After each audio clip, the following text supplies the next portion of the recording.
ಇನ್ನು ಮುಂದಿನ ವರ್ಷ ಅಂದ್ರೆ 2026 ಶಿರೂರು ಪರ್ಯಾಯ ಆರಂಭ.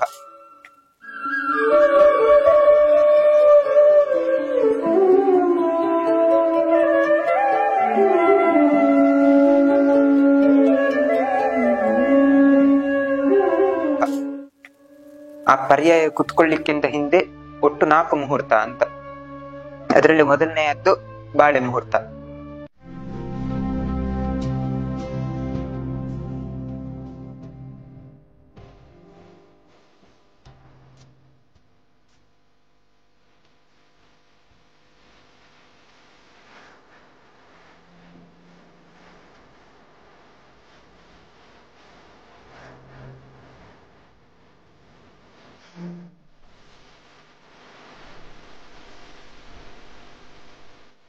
ಅದು ಡಿಸೆಂಬರ್ 6 ಆಗಿದೆ.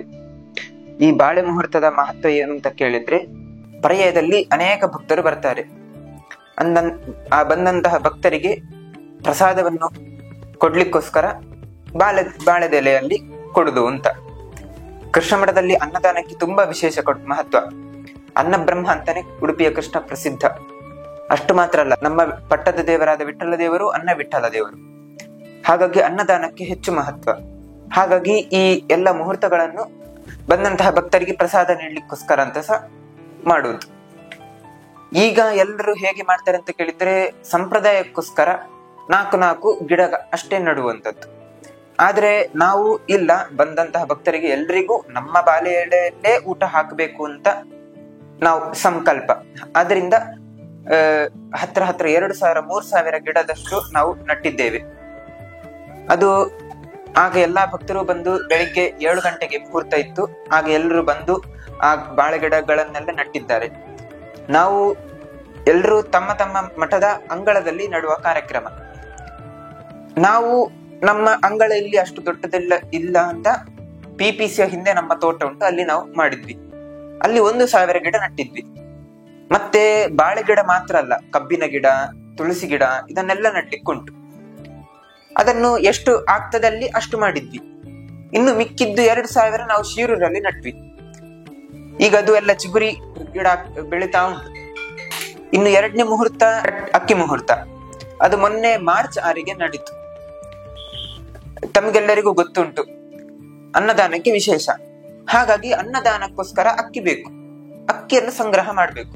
ಯಾಕೆ ಸಂಗ್ರಹ ಮಾಡುದು ಅಂತ ಕೇಳಿದ್ರೆ, ಊಟಕ್ಕೆ ಯಾವಾಗ್ಲೂ ಅಕ್ಕಿಯನ್ನು ಸಂಗ್ರಹಿಸಿದ್ರೆ ಅದು ಶ್ರೇಷ್ಠ ಅಂತ.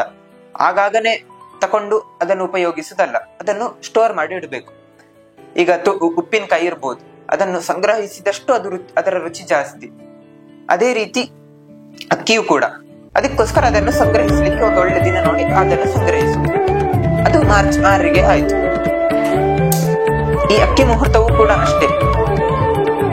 ಎಲ್ಲಾ ಭಕ್ತರೂ ಬಂದು ಅದನ್ನು ಅರ್ಪಿಸ್ಬೇಕು ಅಂತ. ಅಂದ್ರೆ ಕೃಷ್ಣನನ್ನು ಎಲ್ಲರಿಗೆ ಮುಟ್ಟಿ ಪೂಜೆ ಮಾಡ್ಲಿಕ್ಕೆ ಆಗುದಿಲ್ಲ.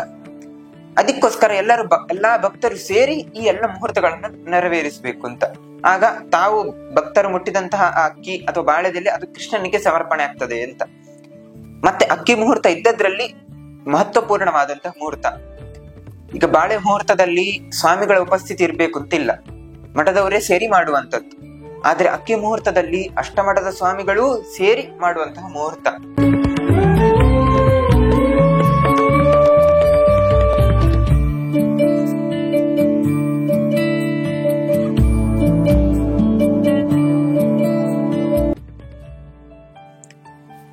ಯಾಕಂದ್ರೆ ಅನ್ನ ಅಂತ ಹೇಳಿದ್ರೆ ಒಂದು ಪರಮಾತ್ಮ.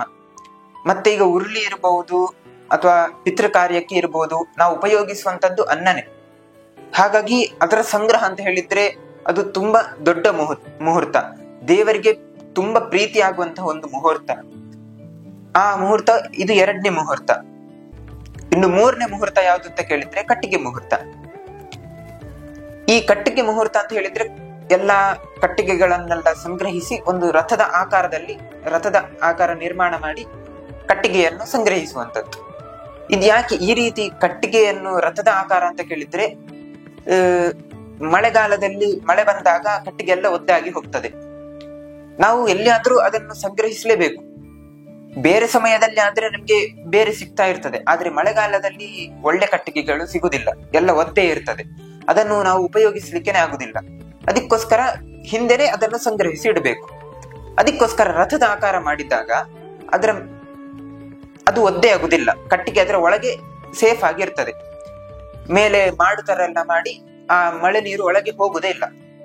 ಮತ್ತೆ ಅಷ್ಟು ಮಾತ್ರ ಅಲ್ಲ, ಇದೆಲ್ಲ ಸಮಾಜದ ಪೋಷಣೆಗೋಸ್ಕರ. ಹಿಂದಿನ ಕಾಲದಲ್ಲಿ ಹೇಗಿತ್ತು ಅಂತ ಕೇಳಿದ್ರೆ ಗಾಡಿಗಳಿರ್ಲಿಲ್ಲ. ಹಾಗಾಗಿ ಕೆಲಸದವರು ಕಾಡಿಗೆ ಹೋಗಿ ಮರಗಳನ್ನು ತಂದು ಅದನ್ನು ಮಠದಲ್ಲಿ ಇಡಬೇಕು.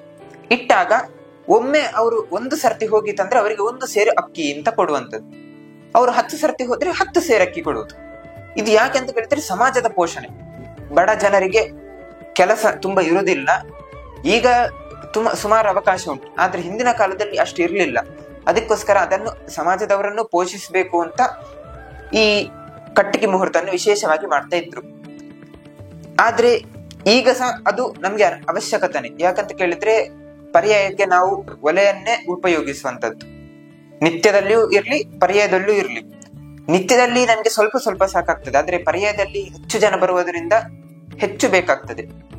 ಅದಕ್ಕೋಸ್ಕರ ಸಂಗ್ರಹಿಸಿ ರಥದ ಆಕಾರದಲ್ಲಿ ಇಡುವುದು.